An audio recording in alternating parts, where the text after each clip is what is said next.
Elderly couple abandoned by their adopted children in the mountain, leaving them a ruined cabin in the mountains as their only shelter.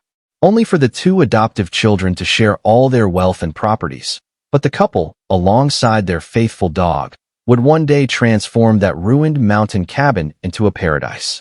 You won't believe how this story unfolds. Stay with me till the end. And don't forget to hit subscribe so you don't miss the shocking twist. The rain was falling steadily the night it happened, dripping off the roof of the city courthouse where the final words were spoken. The two adopted children, grown now into greedy adults, stood tall and proud in their fine clothes, papers in hand, victory flashing across their faces. The old couple, gray-haired and bent with age, clutched each other's hands as the ruling was read out. The wealth they had sacrificed their lives to build, the lands, the business, the savings, had all been signed away. The children had plotted, schemed, and twisted the law in their favor. And in return for decades of love and sacrifice, they offered their parents one thing: a ruined, abandoned cabin up in the mountain. "Take it," the eldest said coldly, slipping his gold watch back onto his wrist. "It's more than you deserve. At least you'll have a roof." The woman's eyes burned with tears, her lips trembling as she whispered, "A roof? That place hasn't seen a roof in 20 years. You would cast us aside like stray dogs." The younger child smirked, arms crossed. "Exactly. Stray dogs." Behind them, Ranger, the couple's loyal German shepherd, growled low, sensing the venom in their words. But the children didn't flinch. They turned their backs without shame, already talking about how they would divide their new lands and wealth between them. The old man's walking stick clicked against the wet pavement as he pulled his wife close. His voice, though cracked with age, carried a steady fire. "Come, Julia. Let's go. They have chosen their path. We will walk ours." The path was steep, lonely, and cruel. Up the winding mountain trail, the couple made their way with Ranger pacing by their side, ears alert, eyes watchful. The higher they climbed, the colder the wind bit at their faces. The woman's shawl fluttered, soaked with mist, but she pressed on with quiet dignity. At last, they reached it. The cabin, or what was left of it. Once, many years ago, it had been a hunting lodge. Now it was a wreck. The roof sagged inward, broken beams jutting like ribs. One window was shattered, the other boarded with rotting planks. The door hung crooked on rusted hinges. Inside, the floor was half collapsed, mud and leaves filling the gaps. Rats scattered at the sound of footsteps. Julia pressed her hand to her chest, her breath catching. "This is what they think we deserve." Her husband gripped her trembling hand, forcing his lips into a brave smile. "No, Julia. This is where they think our story ends. But it is only where it begins again." Ranger trotted inside, sniffing every corner, then barked once, as if declaring the cabin his territory now. He circled back and sat proudly at their feet, his warm eyes saying what words never could: "I will not leave you. This is home now." The couple sank onto a broken bench just outside, gazing at the valley below as dusk painted the mountains in shades of purple and gold. Their world had collapsed in a single day. Their children, whom they had clothed and fed, abandoned them without hesitation. And yet, despite the ruins around them, a flicker of determination burned between them. Julia leaned her head against her husband's shoulder. "We have nothing left." He squeezed her hand. "We have each other. We have Ranger. And we still have breath in our bodies. That is enough to start again." The wind howled through the broken walls that night, carrying with it the whispers of betrayal. The couple huddled close, sharing their meager blanket. Ranger curled at their feet to keep them warm. Every creak of the cabin seemed to mock them. "You are forgotten. You are abandoned." But in the darkness, Julia's voice rose softly, like a fragile flame. "Do you remember when we first brought them home? How they cried and clung to us, calling us Mama and Papa?" Her husband's jaw tightened. "I remember. And I remember how we swore to give them a better life than we ever had. And we did," she whispered bitterly. "We gave everything." Silence fell, heavy and sharp. Then he turned to her, eyes burning with a fire that had not gone out. "Then we will give one more thing, Julia. Not to them, but to ourselves. We will turn even this place into something beautiful. And when the world looks upon it, they will know we were never broken, only tested." She stared at him, the words soaking into her weary soul. Slowly, she nodded. Then let the mountain be our witness. Outside, lightning forked across the sky, illuminating the jagged edges of the ruined cabin. It stood battered and broken, but not defeated, much like the couple themselves. The storm raged through the night, rain drumming on the shattered roof, but the couple endured, their faithful dog keeping guard. The mountain may have swallowed their dreams, but it had not swallowed their spirit. And when morning came, with sunlight pouring through the cracks in the roof, they rose from their ragged bedding, stood in the doorway hand in hand, and gazed out at the wild, untamed beauty of the land around them. "This is where it begins," the man said, his voice steady. Julia's eyes filled with both sorrow and hope. "Yes, but the mountain will not make it easy for us." He smiled faintly. "Good. Nothing worth keeping ever comes easy." Ranger barked once, as though sealing the vow. The couple stepped back inside, surveying the ruins. Every crack, every hole, every broken beam seemed to sneer at them. But in their eyes, it was no longer just wreckage. It was a challenge, a canvas. The mountain did not welcome them gently. From the very first night, it tested their resolve. Rain poured in sheets, dripping through the gaping holes in the roof, soaking their only blanket. The wind howled like a wolf, and the cabin creaked as though it might collapse entirely. Julia huddled close to her husband, teeth chattering, while Ranger pressed against their legs, his warm body shielding them from the cold. By morning, their faces were lined with exhaustion, eyes hollow from lack of sleep. The floor was damp, their clothes clung to their skin, and every corner of the cabin reeked of mold.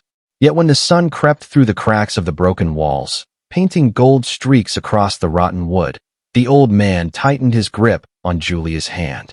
"We survived the night," he said simply. Julia tried to smile, but tears brimmed in her eyes. "How many more nights like this?" "As many as it takes," he replied, voice steady with fire. "This place will not break us." The first days were a blur of struggle. They scavenged what little they could, broken planks for firewood, rusty pots left behind by hunters, and wild roots dug from the forest floor. Julia cooked watery broth over a smoky fire while her husband patched holes in the walls with stones and mud. Ranger roamed the woods, returning with rabbits or alerting them when strangers passed near. But survival was cruel. The nights were colder, the food scarce, and their bodies frail. Julia's hands blistered from chopping wood, her back aching from hauling water from a nearby stream. Her husband's cough worsened in the damp air, each hacking fit rattling his chest. One evening, Julia dropped the pot she was carrying, her strength finally giving way. She sank to her knees in the dirt, sobbing. I can't do this anymore. We are too old, too weak. The mountain will bury us." Her husband knelt beside her, lifting her chin with trembling fingers. His eyes, though tired, still burned with unshakable resolve. "No, Julia. The mountain will not bury us. It will witness us, and one day it will bow to us." Ranger barked sharply, as though agreeing, his tail wagging with fierce loyalty. That night, under the cold stars, Julia prayed silently, her tears mixing with the rain. And when dawn came, she rose with renewed strength. If her husband would not give up, then neither would she. The work became their lifeline. Day by day, stone by stone, they fought to reclaim the cabin from ruin. The old man hammered broken beams back into place, his hands raw and calloused. Julia patched holes in the roof with woven branches and mud, each stroke a declaration: "We will live." They planted seeds in the hard soil behind the cabin, maize, beans, and herbs given to them years ago by grateful neighbors. At first, the earth resisted, but Julia watered the ground faithfully, whispering prayers over every patch of green. Slowly, tiny shoots pushed through the dirt, fragile yet determined, mirroring their own struggle. The dog became their guardian angel. Ranger hunted in the forest, dragged fallen branches to the cabin, and even stood guard through the nights when wolves prowled close. When Julia wept, Ranger nuzzled her hand. When the old man collapsed from exhaustion, Ranger lay at his side until he rose again. Still, there were moments that nearly broke them. One night, a storm ripped half the patched roof away, undoing weeks of work. Julia fell to the floor, clutching her head, screaming at the sky. Her husband pulled her close, shouting above the thunder. "The storm takes nothing we cannot rebuild. Do you hear me, Julia? Nothing." Another day, They returned from gathering firewood to find their small crop trampled by wild boars. Julia sank into despair, but her husband raised his stick and roared into the forest. "This land is ours. You will not take it from us." His defiance echoed through the trees, carried by the wind. And slowly, something changed. Where despair once filled their days, small victories lit sparks of hope. A repaired wall stood firm against the rain. A patch of beans sprouted green and strong. A rabbit snare Ranger set yielded food for a week. The mountain, once merciless, began to yield. One evening, as the sun dipped below the horizon, Julia stood outside the cabin, her hands stained with soil. She looked around, the patched walls, the small fire crackling, the first flowers blooming beside their garden. For the first time since they arrived, she felt a strange warmth spreading through her chest. Her husband joined her, leaning heavily on his stick, sweat shining on his forehead. He followed her gaze, then placed his arm gently around her shoulders. "Do you see it, Julia?" he whispered. "See what?" she asked softly. He gestured toward the cabin, the garden, the mountain glowing in sunset light. "The beginning. This place, it is no longer ruin. It is becoming ours." Her eyes filled with tears, but this time they weren't from sorrow. They were from the fragile, dangerous seed of hope. That night, as they lay together on their rebuilt floor, Ranger curled between them, Julia whispered, "Maybe the children thought they left us with nothing. But they don't know. We still have everything that matters." Her husband kissed her forehead. "Yes, and soon, Julia, soon we will have more." The camera of fate pulls back. The mountain looms vast, the cabin small, but within its walls burns a defiant light. The elderly couple, their loyal dog, and their unbroken will, beginning to forge life from the ashes of betrayal. The mountain woke with the sound of axes. Not sharp, powerful swings like young men might wield, but steady, rhythmic strikes, each one carrying the weight of determination. Day after day, the elderly couple worked like warriors reborn. The cabin that once groaned under the weight of ruin began to change beneath their hands. The old man rose at dawn, leaning on his stick, his frame stooped but unbroken. With every sunrise, he carried stones from the riverbank, stacking them one by one to fortify the walls. His hands bled, his back screamed, but still he built. Julia was no less fierce. With her scarf tied firmly around her head, she moved through the garden like a general commanding an army. She planted rows of beans, maize, tomatoes, and herbs. She tended each sprout like a child, whispering hope into the soil. Her laughter returned the day the first bright green leaves unfurled. Ranger darted around the cabin, a sentinel and helper. He dragged branches for firewood, barked at passing strangers, and slept every night with one ear alert. When Julia bent to water the garden, Ranger pressed close, tail wagging as if to say, "We are not alone. We are a pack." Weeks bled into months, and slowly, impossibly, the ruins began to breathe again. The once sagging roof now gleamed with fresh timber the old man had cut and shaped himself. Smoke curled confidently from a repaired chimney. Carrying the smell of warm bread Julia baked from flour, they bartered with villagers below. The broken windows were patched with sturdy wood frames, curtains sewn from old cloth fluttering in the breeze. The cabin no longer mocked them. It stood proud, a fortress of love and labor. But the real miracle lay outside. The barren soil behind the cabin transformed into a lush garden. Tomatoes burst red under the sun, beans climbed tall stakes, herbs scented the air with life. Bright flowers Julia planted for beauty alone bloomed along the edges, their colors a defiant banner against the gray mountain. Bees hummed, birds returned, nesting in the trees nearby. Neighbors from the valley began climbing the trail, curiosity pulling them up the steep path. When they arrived, jaws dropped. "Is this the ruined cabin?" one whispered. "It was," another answered in awe. "Now it's a paradise."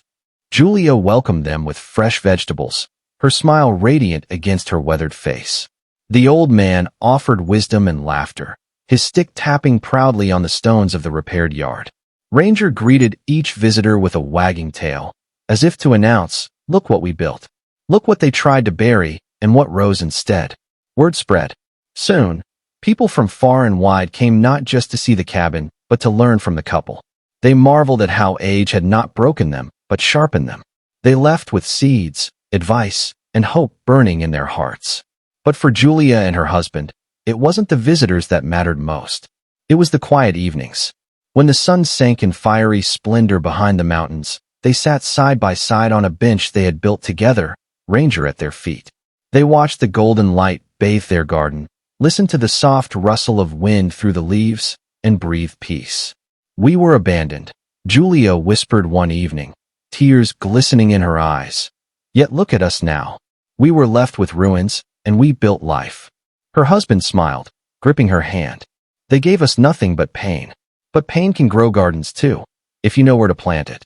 Julia laughed softly, her tears falling freely. "Then we planted well."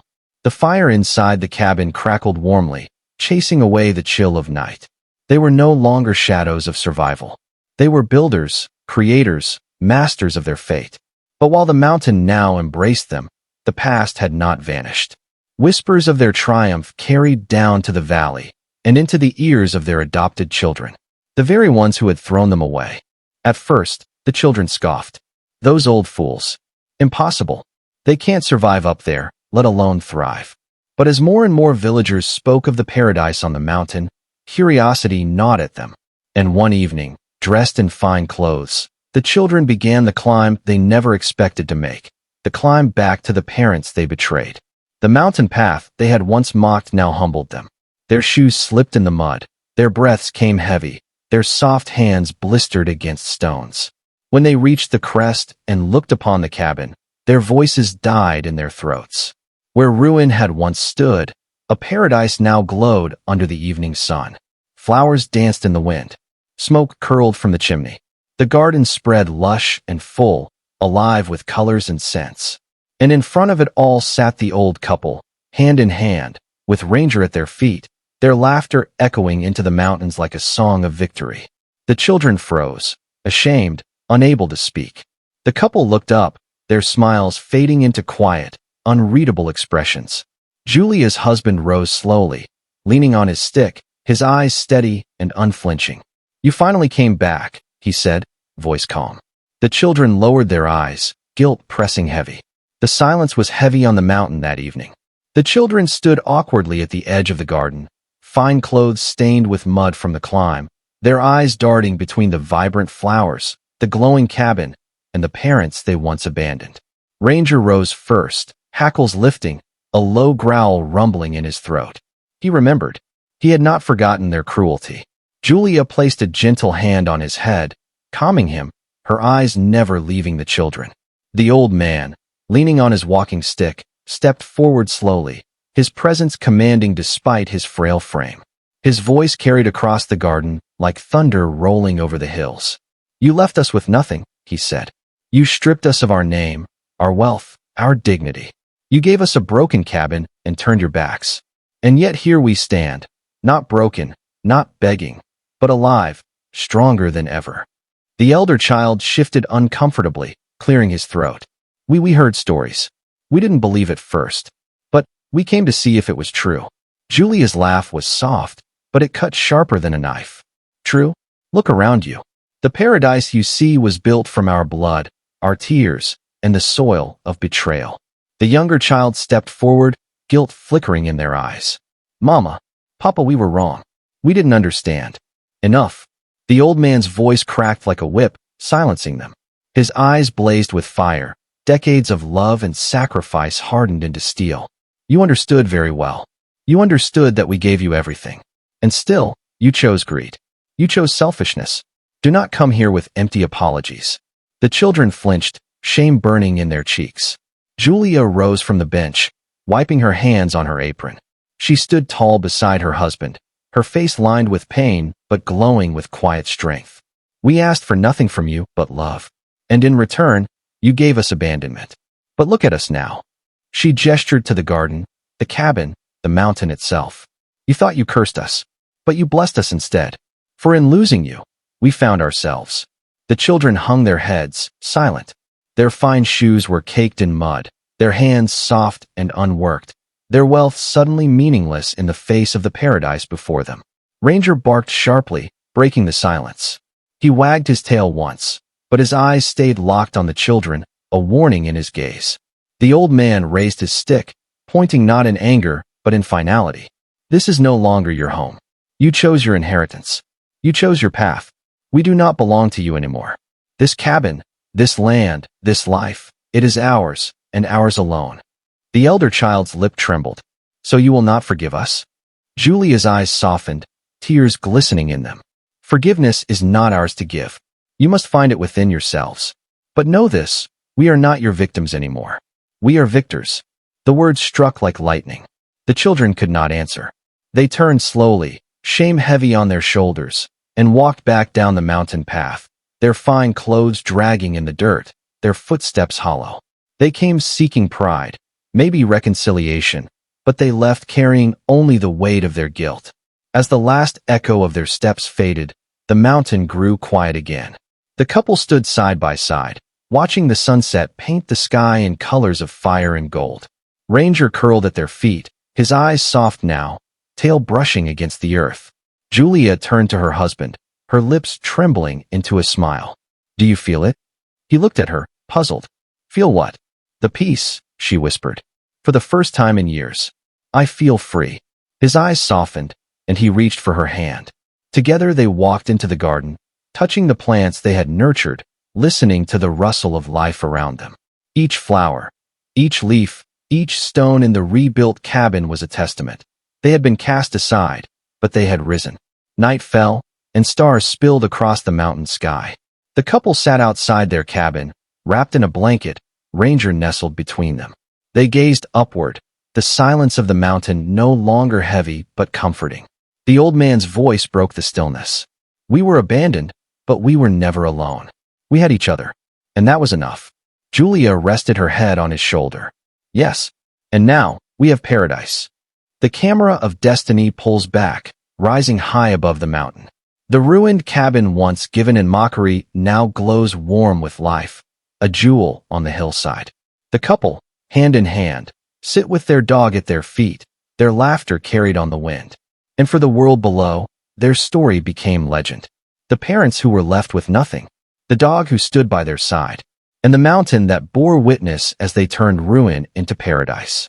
If you were in their shoes, abandoned by your own children, would you forgive them, or would you walk away just as they did? Drop your answer in the comments. And don't forget to subscribe for more unbelievable stories of strength, betrayal, and triumph.